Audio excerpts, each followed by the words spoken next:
to this computer. Okay. Welcome, everyone. It's a pleasure seeing you all. So as Robert mentioned earlier, it's a pleasure seeing you all, and I have David and myself here, the three founders of Deep Learning Adventures. We started this LlamaIndex adventure a couple of months ago, I don't remember. But we wanted to pursue that even more, and we found some interesting content out there. So today will be a combination of both LlamaIndex as well as some web apps that you're going to see today. I took the part one. I was inspired. That's why you see the Dune part one theme there. I was inspired by the part one.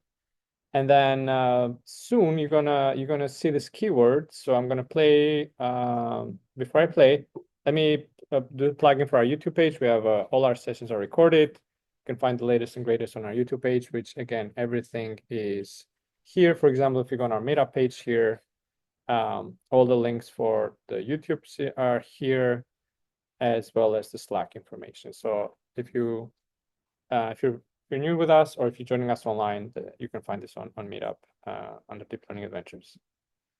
Cool. So today we're gonna hear the word. So yeah, I was inspired by Dune, right? So maybe I can play a couple of minutes here, a couple of seconds, I should say, by part one, because we're gonna have a part two as well next week. And is there a Messiah version? No. And today we're going to cover this RAG web app with LlamaIndex, right? So today we're going to cover this three topics. So we're going to build a RAG application in JavaScript. Usually we do this in Python. Today we're going to look at another coding language just to see the variety of it. And then we're actually going to query several different data sources, and we're going to build a cool application which will discern which data source to use based on the context. We'll build also a very simple front end. That's kind of neat feature. And then we'll also learn about how to persist in our data instead of having to load it each and every time. So those three items will be there. And the last play I will play is this Moroder by Giorgio. So let me forward a little bit. Yes, to survive in the beginning. I wanted to do an album with the sounds of the 50s, the sounds of the 60s, 70s, and then a sound of the future. And it's interesting. I know the synthesizer. Why don't I use the synthesizer, which is the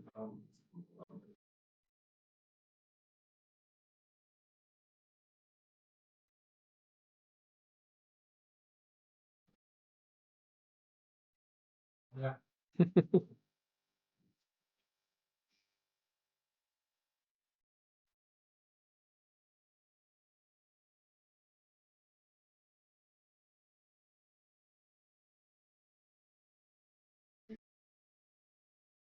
So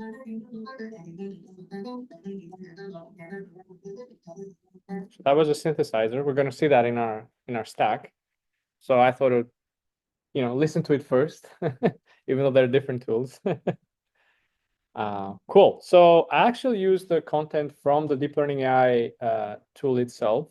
Many of the development that we're going to do is in the notebook. I'll magnify this a little bit, but just a recap of what we're talking about. So the retrieve, the augment, and the generate part, right? So we have some local data, as you're going to see. It's a very simple text-based data.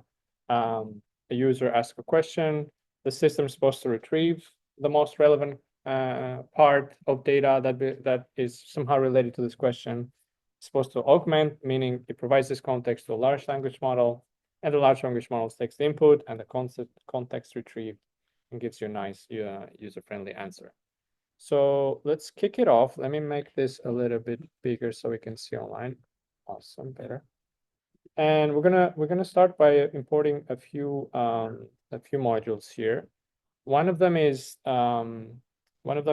this this Dino. Basically, it's a web server that we're going to use later on, as well as some API keys. In the backend, we're going to use the OpenAI API. So we do this in the backend. If you're familiar with LlamaIndex, maybe I have a graph here. So what we're doing here is actually getting our query.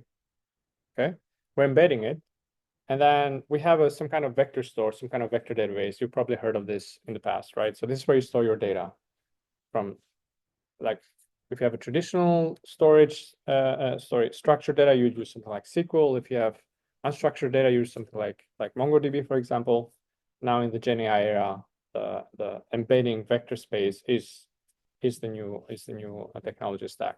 So you embed your query, you find for the most similar content in the backend, you retrieve that context from the vector store, and then you give it to something called response synthesis, or the synthesizer, as you're going to see in the code.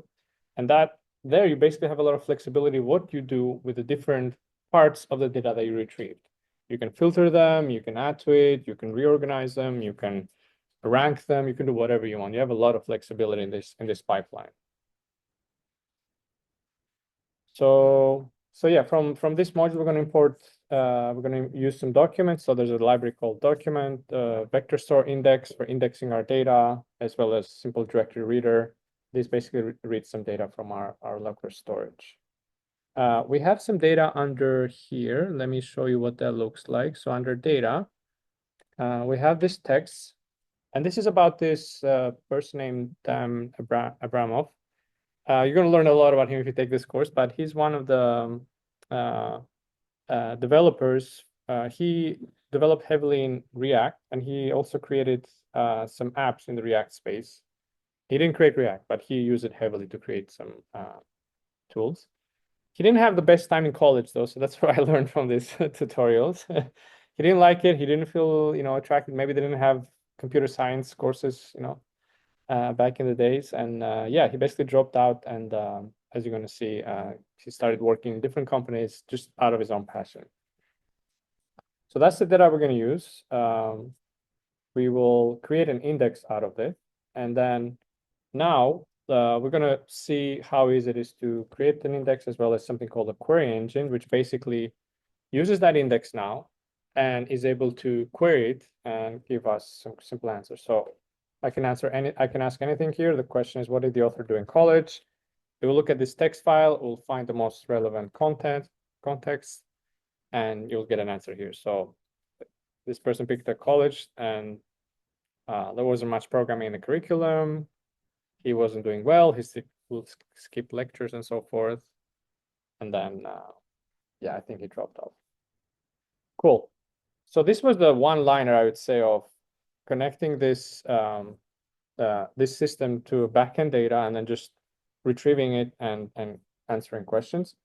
What this notebook does now, it goes one step level deeper into this graph here, and actually it shows you how customizable things are. Like you can break it down into each part so that you can experiment with more advanced things. So we're going to do the same thing, but with more steps so you can see what is happening in the backend. So we're going to use a custom LLM for answering all our questions. In this case, from LlamaIndex OpenAI, and we can see which, let's see here, for example, which LLM this is. Probably 3.5, yeah, right? And then we're also going to use an embedding from OpenAI. Create. So here, 88.2, add that too, right? That's like a classic embedding that you can use. So with those two tools, a large language model and embedding, now we can create something called a service context. Basically package them together. So we have our LLM, we have our custom embedding. LlamaIndex allows you to package things neatly together. And then there are some default what are called question and answer prompts. Like what does the prompt look like? In the previous example, when we went through it, it uses the default one. Here you can customize it. You can say context information is below, and you have an input called context here. And then you can specify here what you want, right? Given the context information, answer the query. But you can do something, particular to your use case, particular to your organization. In this case, we're doing something really fun. We're saying, in the end, include a random fact about whales. Feel free to use your training data, right? We can do something very, very different here.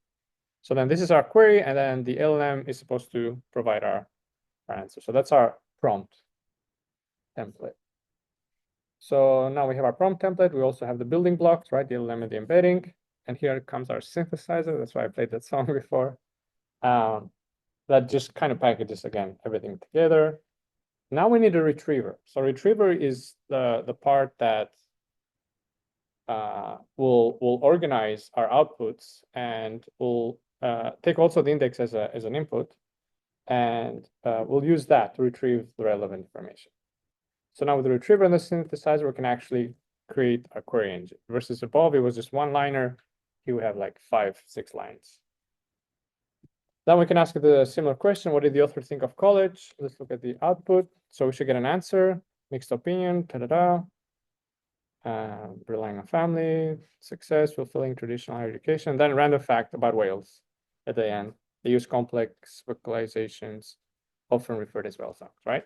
So you can see how easy it is to customize the prompt. You can make it very specific. Or maybe if you have, for more advanced use cases, maybe you have like, I wouldn't do it here, but you can think of like, maybe you have like a personally identifiable information or something very specific to your company. Please redact that. You can do that if you want.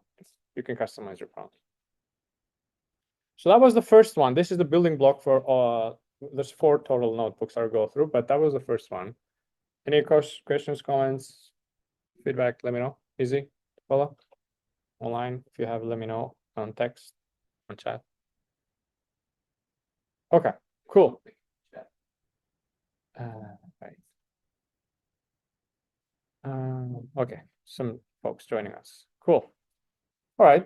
So that was the first one. Let's go to the second one. For this one, we're actually going to build a web app in the back end, and you'll see. Let me start my kernel. You'll see that we'll start with a very simple web app, and then we'll add more features to it, and eventually we're gonna integrate it with this custom LLM in the back end. Cool. So that's the backend web API. We're gonna go over how that API is called, as well as a very simple front-end API using React. So let me make this smaller. So we're building a handler here, a handler object. All it does is just spits hello world in a new response with a status at 200. So if you refer to it, if you call it, all it will do is just come back with hello world. This Dino server is a JavaScript runtime. I haven't used it in the past. I learned it here, but we're going to use this to basically host this web app in the backend. Yeah. Okay. Let me refresh this. Maybe sometimes if it takes this slow. So yeah, we use this Dino server to host our application. And then we're going to use something ports, right? If you're familiar with networking, we have different ports, right? 65,000 almost. Some of them, the lower end ones, are reserved by the operating system usually, right? So HTTP port 80, for example, is for HTTP. FTP is port 21. And then there's other ones assigned to specific applications. Here's like a sample example, right? So SSH, port 22. So the lower the port is, usually it's reserved for operating system type of applications. The higher, it's usually for specific applications. Okay, let's see if this is up. Nice. Okay.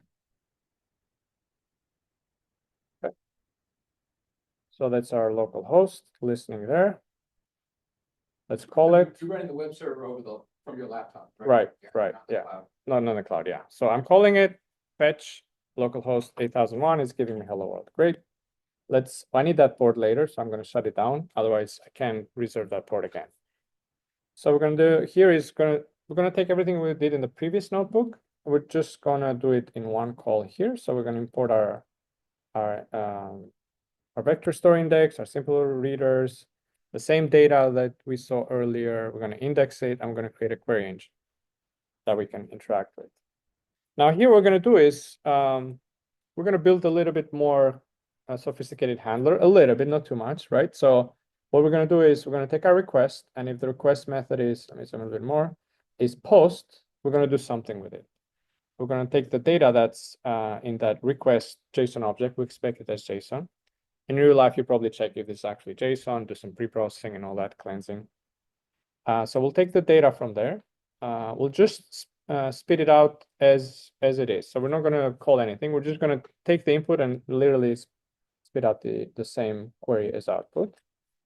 So let's do that.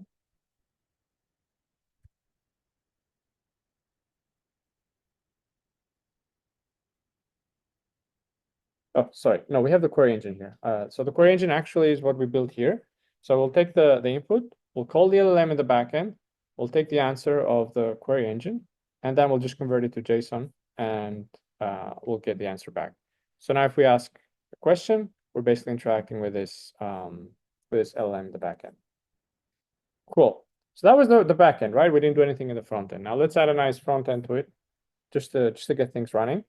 And the notebook here does things in the backend. We're not going to go in details, but there's a utility file in the backend that basically sets this up, the backend, the front end, the backend, and has this function that allows you to add modules in the front end. So this will spin off a web browser, sorry, a web app. It's unique to this notebook. So as you'll see, actually, let me take this, because as you'll see, this will become progressively more complex. Let me see, how small can I make this? Okay. And maybe a little bit smaller. Okay, good. So now let's start the backend, and I'll do a series of statements here. This import me one. We'll do, I think, 7 of them. So let's see how we go from like a very basic front end to something that actually is fun to use. So in the first one, all we're going to do is just have like a counter, a div module here and a button. It doesn't do much. It just has the counter to 0. We'll add it to our app. And this should now reflect the counter 0. So if I click the button, it doesn't do anything, nothing crazy. We just display the counter 0. Okay, 2. What it does is now it has the count to 10. We're assigning a variable here, basically. So introducing variables, add it to the front end. Great, we added a variable. It doesn't do much. The button doesn't do much. 3. Now we're actually going to use states. So we're going to take our count. We have a variable called increment. We'll take our count, increase it by 1, and give it as an output here. And now we have on click, we have this ability to call now a method. So this is basically calling a method in JavaScript. Nothing crazy. Add it to the front end. Great. So I can click, I can count. Look at that. All right. Keep going. Ask a question. Now let's get closer to our chatbot type of application. So there's a query, there's an answer. Right now the answer is static, doesn't do much, but we can change that the next session. So as you see here, hello, it doesn't do anything because we didn't code it. So let's go to the next one. The next one will actually spit out literally what we entered as input. So no LLM calling here, that's 5. So as I type hello, it will literally mirror what I'm saying. Nothing crazy. Okay. Now let's see what we do here. We're going to need a query and an answer. This prevent default stops the page from reloading. Usually when you submit a button in HTML or JavaScript, the page reloads. So we want to prevent that. And we're going to give query plus is the answer, a static. So the query plus the static text is the answer, nothing crazy. So if I type hello, it will say hello is the answer. Great, awesome. All right, getting there. This is now the actual module that we're interested in. So instead of a static answer, now we have a few things going on here, right? So first of all, this will take a couple of seconds. So just set the answer to thinking. And then what we're going to do is, remember we had our Dino server in the backend running, and we're going to call it, and we're going to give our query as input. We'll wait for the response, and the data that this web server is returning to us, we'll give that as our answer. So let's add it here. This will refresh.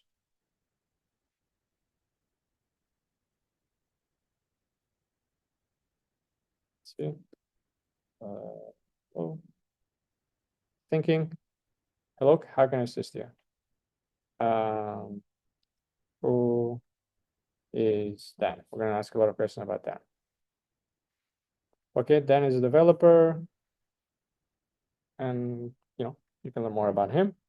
So basically, this is a very simple front end. Let's see if I can ask something irrelevant. What is the date today? Let's see, maybe what is the question? What is the training data here?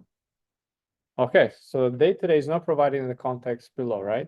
So this takes me back, let me go here to this context retriever, right? So in LlamaIndex, you can be very specific. You can customize the behavior when you find, but also when you don't find anything in the backend. So if you don't find anything similar, so what is the date to date? Maybe that's not mentioned. You can customize what the answer is. You can say, this is not there, please, contact support or whatever your use case might be. Cool. So that that was the simple web app. Let's see if I had anything else here. Yeah.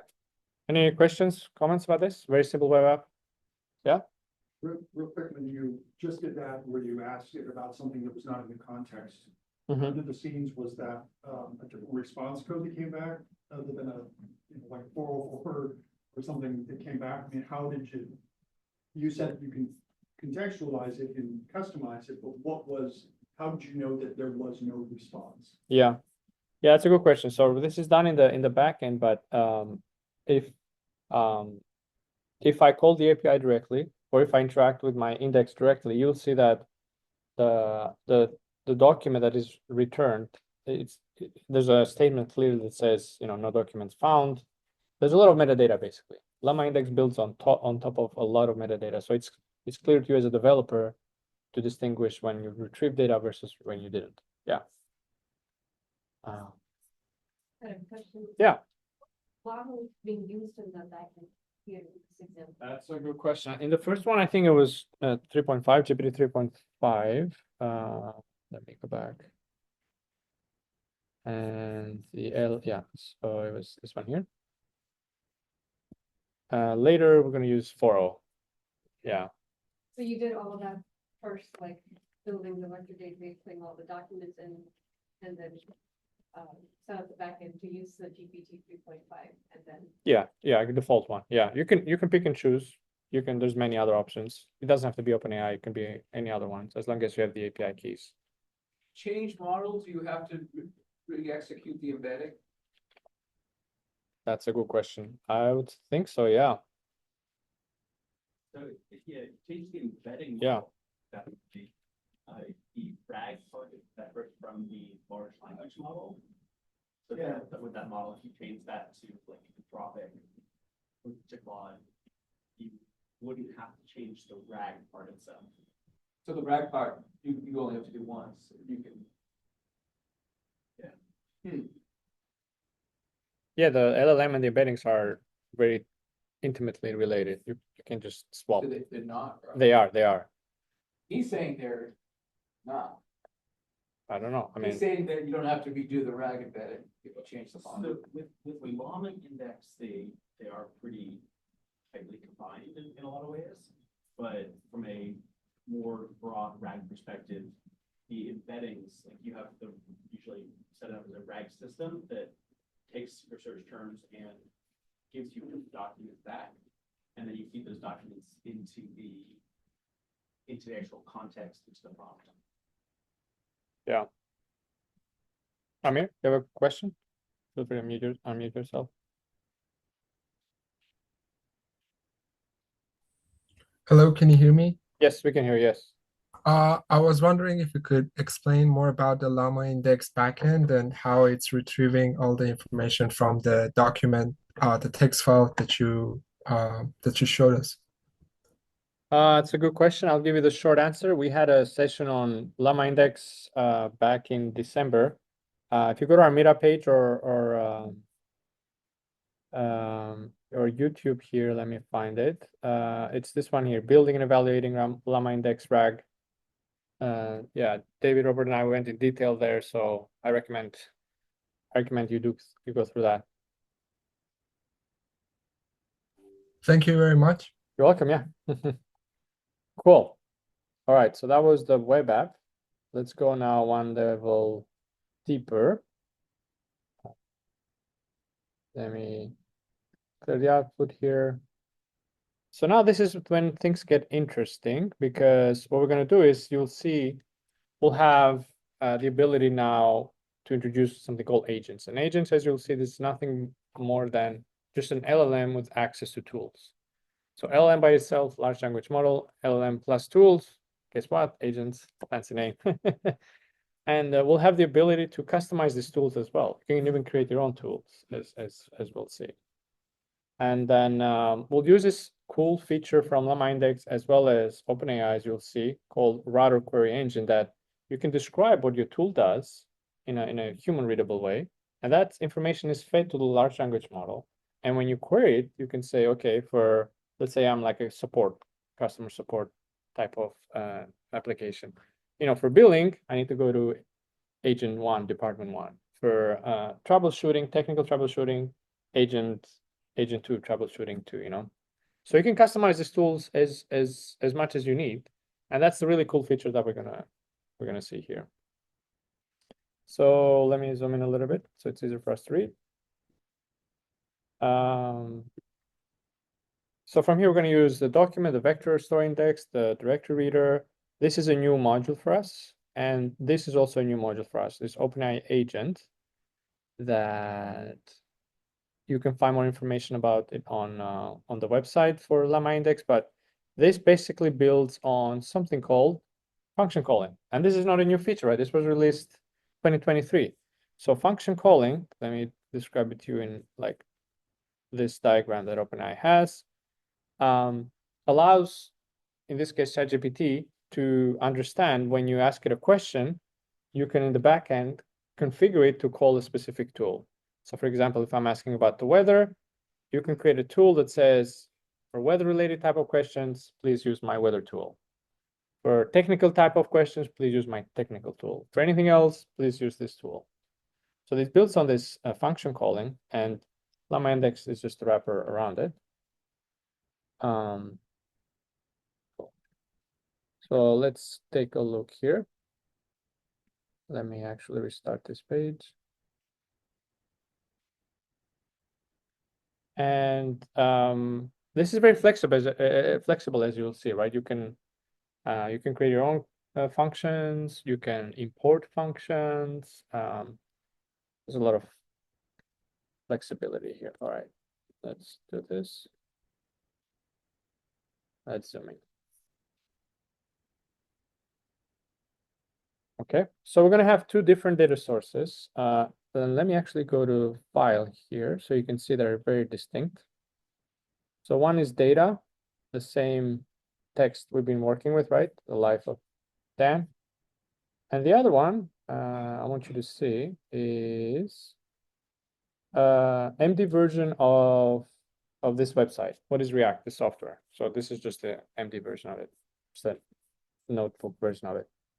So these are very different. And I'm pointing into the first one, document, index, query engine, those three things I need. What did the author do in college? I'm referring it to query engine 1. It will answer me what the author did. Initially attended lectures. Okay, and then the second one, which is based on React, is giving me an answer about React. Okay, so they're independent. In your use case, they can be totally different, right? It's just a different data source. So now we'll create what is called this query engine, right? So this is the building block. We have our query engine 1, which is pointed to index 1. We have our query engine 2, which is pointed to index 2.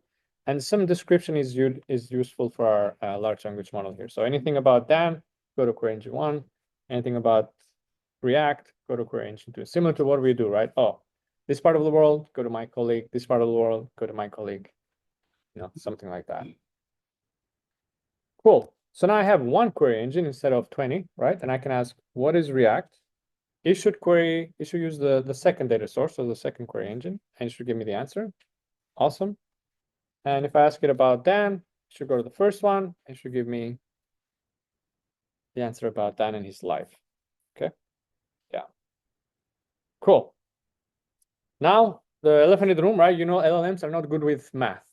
Why? Because they're trained on text. Everything is a token, right? They don't understand symbols. They don't fully understand symbolic reasoning as we do as humans. So 1 is a token, plus is a token, 2 is a token, 3 is a token. If you have 1 + 2 = 3 a lot of times in your training data, it will know 1 + 2 = 3. but 1 minus 2 probably has never seen it. I have no idea what will come up, right? We can do better than that. So we can actually define our own functions here. So let's define a very simple function, just adds two numbers, a plus b.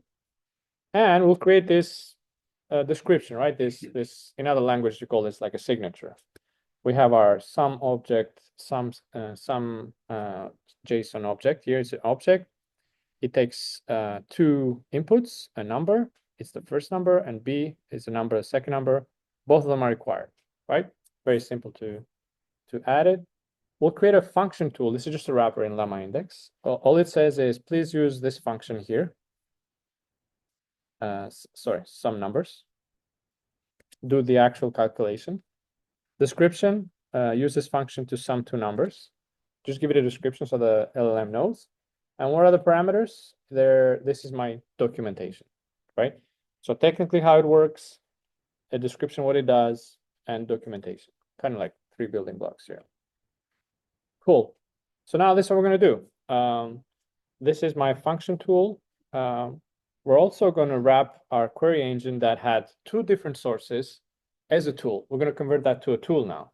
So we have our 2 different sources that we asked earlier about Dan and React. We'll make that a tool as well. So now we have 2 tools, one that adds numbers and one that knows about React/Dan. So we have 2 tools, and the description for that is a tool that answers questions about Dan. Cool. So we use this function calling and a wrapper for Llama in LlamaIndex called OpenAI agent. All it says that use GPT-4o, I think is the default one. Let me open it here so you can see what this OpenAI agent looks like. Agent. Okay, I don't think I can see it. I think it's 4o. And all this agent has access to is this query engine tool and this sum function tool, right? When you ask now a question, this question could be, or the answer could be in the training data.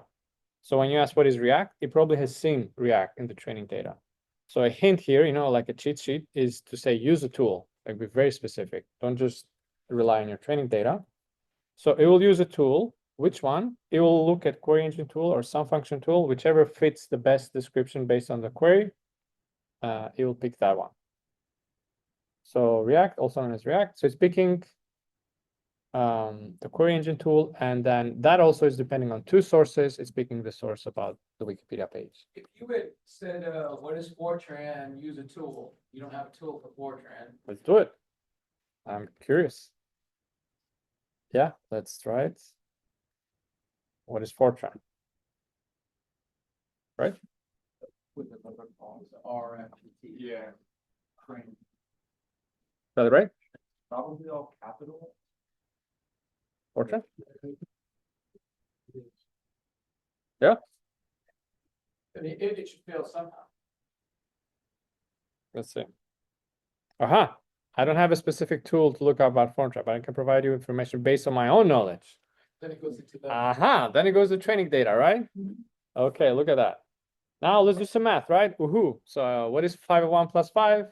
506. Great. Give me a harder one. I don't know. Oh, this I can only be addition though. So let's give it a bigger number. I was gonna go to town. Yes. Decimals? Okay, and maybe right. Let's do like 1, 2, 3, maybe. -5. Yeah. I think we're good, right? All right, so we can do math. But this is just a building block, right? As you can see, and you saw it was very easy for us to define what this does, and you can go to town here. Your function is a very simple one, but your function could be anything. That's the list. Yeah, tell it what subtraction was at all. Yeah. Or even what that symbol was. Right? Yeah, I didn't know what subtraction was.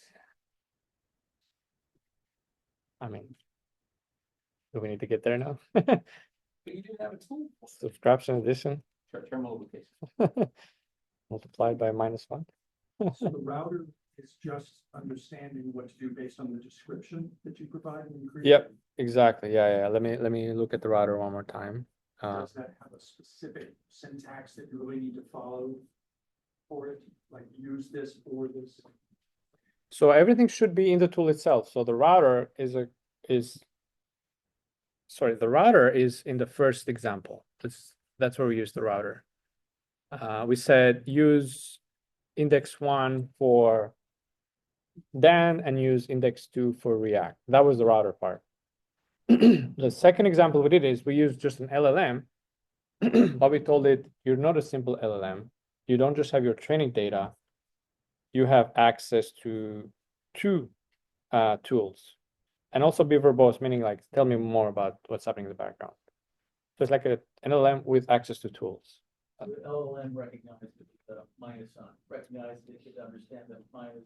Probably. Fraction, addition, a negative number. Yeah, I don't know if I do a multiplication, right? I don't know. I haven't tried it.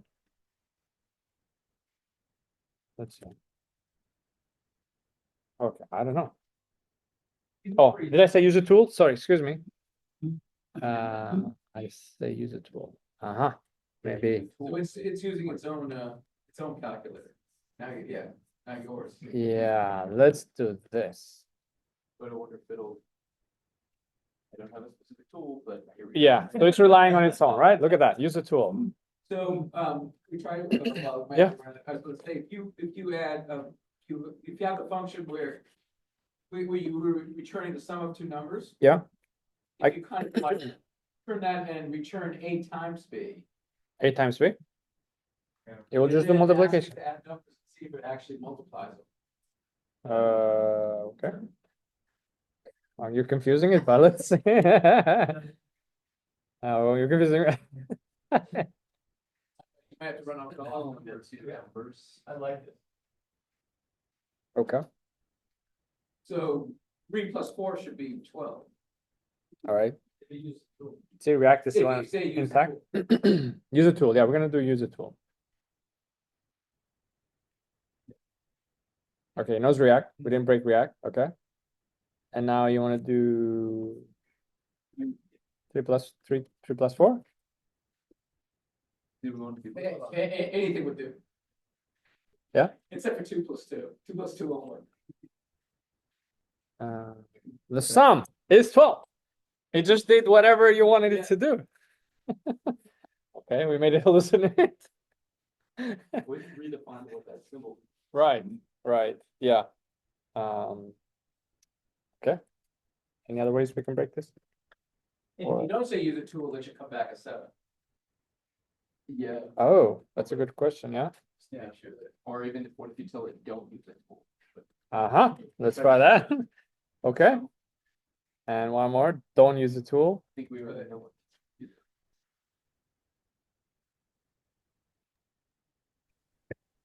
Hey, George, I've done this a lot before in the Python side, and usually you can set a verbose setting when you define your agent, and then it'll tell you exactly what it does, whether it calls the tools or whatever. You don't have to tell it to tell you, it'll actually just verbose put that out.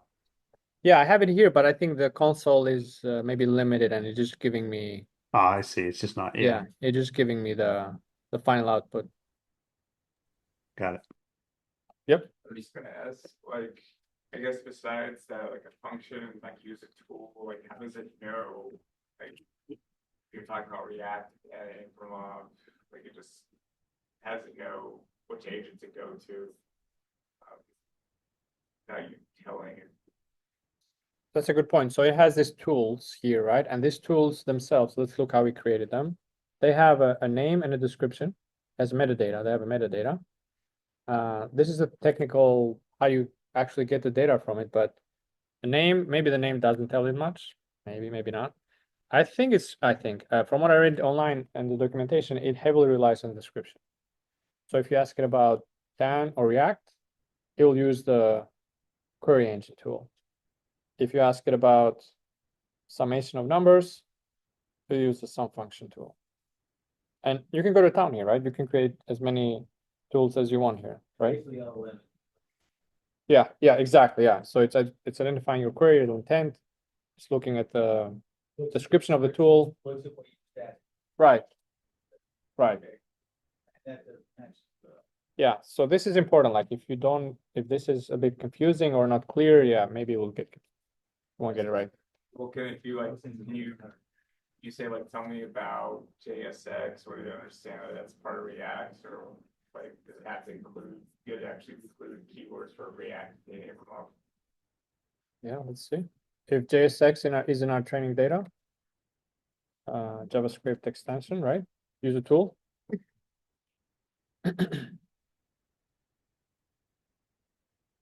JSX mentioned in the text. What is it? Should be in the. It's about. Yeah. Let me see. I want to make sure it's there. It's under the first one. No. So yeah. React Wikipedia page. Oh, you're right. You're right. It's in the React Wikipedia page. Oh yeah, there you go. Sorry. So you can do more with this, right? You can actually, as David was saying, in the back end, you can take this response and it will tell you where it came from. Because I guess that's where you're going to, right? What is the source? What is the lineage? Where did this response come from? From tool 1, tool 2, you know, you can do that. But you maybe have to have a more verbose prompt there to ask for that specifically. Yeah, I don't know. Yeah, let's look at this response 5, right? What does it look like? That's the content. So chat completion, GPT-4o, assistant, tokens. Okay, I don't know if here or somewhere else you can see where this came from. Or maybe you have to call in with a different parameter, I'm not sure. It's a good question. So basically, how do you know which tool it used, right? That's, yeah, okay. Cool. All right, let's wrap it up with the last one. Let's now create, let me refresh this. Oh, we've done this, we've imported data every time, but as you know, data might change. This is not like, you know, production ready level. So we need basically a database. So we're going to create a very simple database in our local computer here. And we'll persist that data so we can use it later. So let's see what we're going to do here. And also we're going to introduce the concept of streaming, meaning we don't have to do this back and forth. The data will be streamed as the user enters them. So same setup as before. The new ones here is we have this storage context. So now we're gonna create, if I go to my local directory, I'll create a new folder, storage here, that will serve as my database basically. Nothing fancy. Make sure this is running. No, it's not. That's just a regular directory of files. Yeah, it's like JSON. I think it's JSON based. Yeah, let's open it. Let's make sure this runs.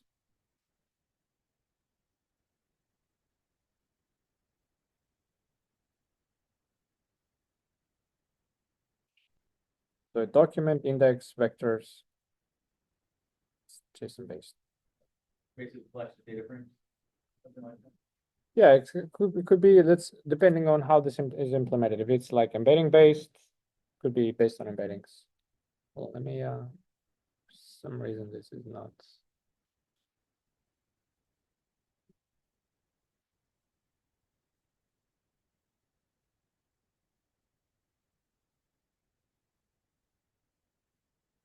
Maybe they have a limit for me. They're like, okay, this person is running through the node, so let's slow him down.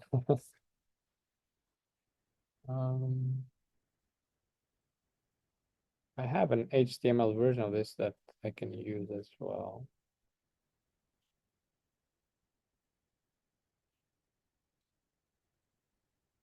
Okay, fine. All right, so we'll create the storage in the backend. We'll load some data from the data path, and let's see what is in there. We have the React MD page. So we have one index there. And now we can ask questions like you said, JSX, right? So the JavaScript extension. And now what we can do is, we can do this once. So this load data, we can do this once. And then what we can do next is utilize that storage or that database multiple times. You can say, you know, you can log off, you can close your application, and then tomorrow you can wake up and you can say, point to this storage database, basically. You don't have to reindex it again, basically. That's what it is. So you're pointing at it, you're creating a new index, index 2, you're asking it a question, it will go to that stored database in your local environment and it should be able to answer your questions. Any limits on how big that can be? It's a good question. I don't know. Let's see.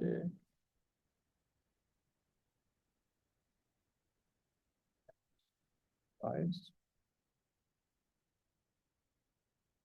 Limited by the available RAM. Okay. Okay, based on RAM. And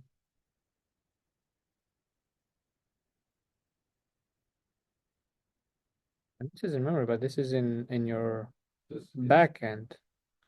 Am I looking at the right one?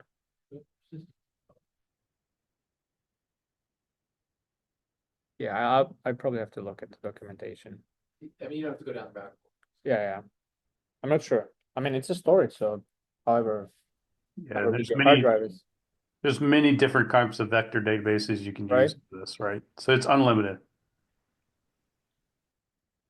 yeah. Let's look at their list again. Vector database. They have a whole It'll embed the whole thing. yeah, here. Right? So anything from open source, closed source, DuckDB, you mentioned DuckDB. OpenSearch, Redis.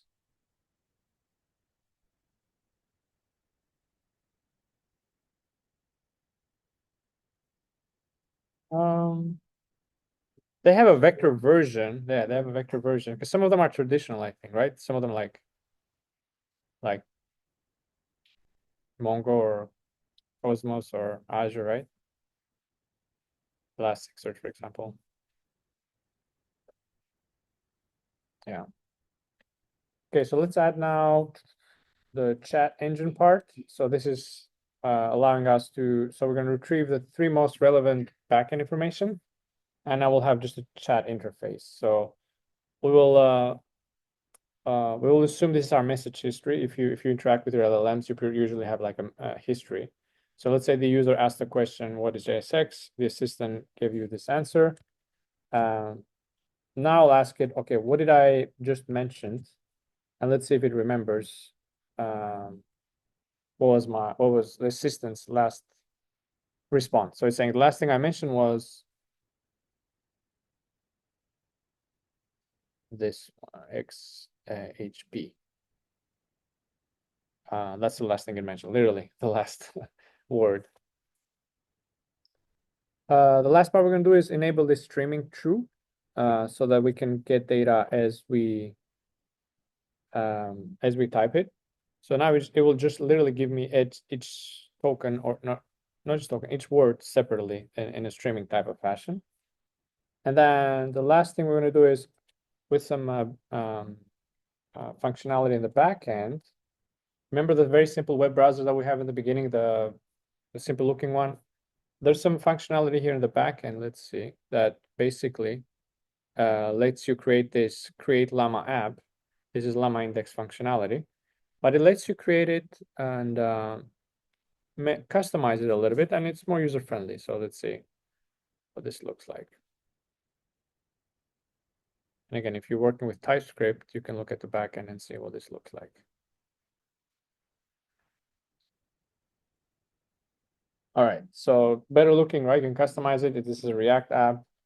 So you can say, hello, how can I assist you? And it even tells you where to customize this. So let me zoom in a little bit. So this is based on React, right? What is React? Okay. What is the date today? Let's see, from training data probably. Aha. Look at that, right? So yeah, it's based on training data. Anything else that's not maybe in the training data?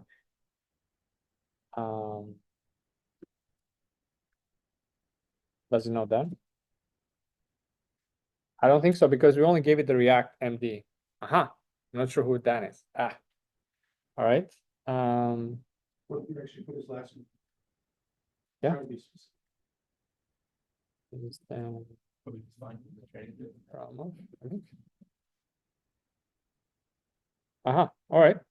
Yeah, it has it in training data. So again, it knows a lot about React and its training data. But as you, the only thing we changed was the front end. So if you can combine it with a previous tool type of setup, now you can have a nice front end, but also a very flexible back end. That was the goal here. So do your messages build up one another? Yeah. Okay. Yeah. Say like that's not Or- a message, like, or I need more specific information. Did I just ask? Yeah, let me see if I remember my previous. So Yeah, you asked about that. if you said Dan Normal is not a prominent software engineer, Oh, you want to challenge it? and then, yeah, you Is wanna this like. change hacker prompt? history. Is that what it is? Hacker prompt? Okay. Isn't it? Yeah. It's not. I will apologize, right? It's is not. And yeah, for You have a comment, is that man? no, I don't think so. Uh-huh. Is indeed. All right. No, just say no, he isn't. Yeah, say it again. Okay. I think we need something more sophisticated, Brian. I appreciate your perspective. Very polite. Agree to disagree. Way that it's responding, is that a function of the underlying model you're using? Yeah. Which model or LL? I don't know if it will tell me. Are you using? I think it will tell me just GPT like a generic. Yeah, like a generic answer. Maybe if I keep asking. Sometimes it tells me I'm based on GPT-3. Sometimes, let's see. Uh-huh. Okay. Are you human? No. Oh, all right. Turing test passed. All right. It's better than you. Cool. Yeah, that's what I wanted to share. This was the last part of it. And again, feel free to take a look. I'll wrap up by saying that this was a JavaScript version. We have more backend heavy session coming up next week. So we'll work more with tools and LLMs and all that. So this was more like on the front end, very light on the back end. And then David is going to do his own custom session. So he's going to see what we cover here and he's going to customize his the third part 3 here for us. So that should be interesting as well. And if you have any ideas or any feedback, comments, let us know. We're always looking, for ideas. Yeah, as you can see, nothing scary about agents, just LLMs with tools. You can go to town with tools as long as you describe them and they're coherent. You know how you use them. You can do some cool stuff. All these subsequent sessions are also using LlamaIndex. Yeah, they're all LlamaIndex based. Yeah. I think that's all I had. No, this one I think is Python. The second one, and third one is also Python. Yeah, we use Python. Today we just use JavaScript. Multimodal. Yeah, at some point it would be nice. So it'd be nice to cover maybe like diffusion models and all like image generation. Add as a tool. Yeah. Hey, create an image. And also, I don't know if you've seen, but I also like to cover. So there's this reasoning models, right? So OpenAI has this new reasoning models, O1, O3, and all that. DeepSeek has their own reasoning models. So we can cover that as well. And then OpenAI released this feature called Deep Research that is agents on, scaled. They can do a web search. They can, find the most appropriate information online. They can query it. They can get the data and analyze it.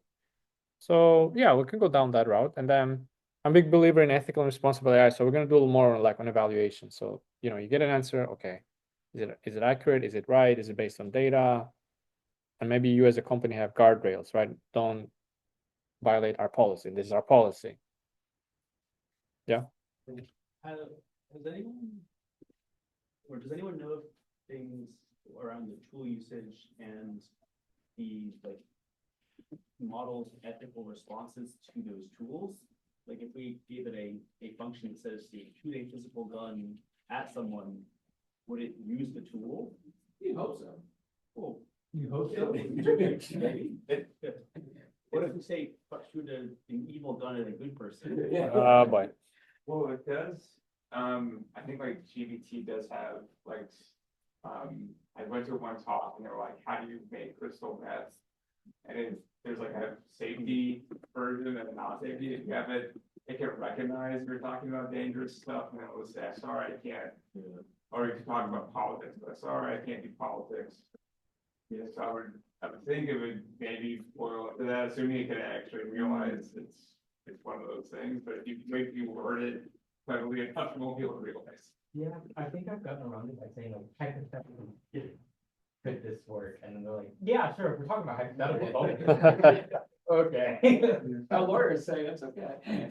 Yeah, I also want to cover this hackathon because I'm taking a course this month online about, I don't know if you've seen this hackathon paper, but this was a research that was done in collaboration with OpenAI and Hugging Face. This was in 23, I think. They're doing the second version now, but anything that we're talking about it now is do something and then make it say something you want, right? I've been pawned, for example.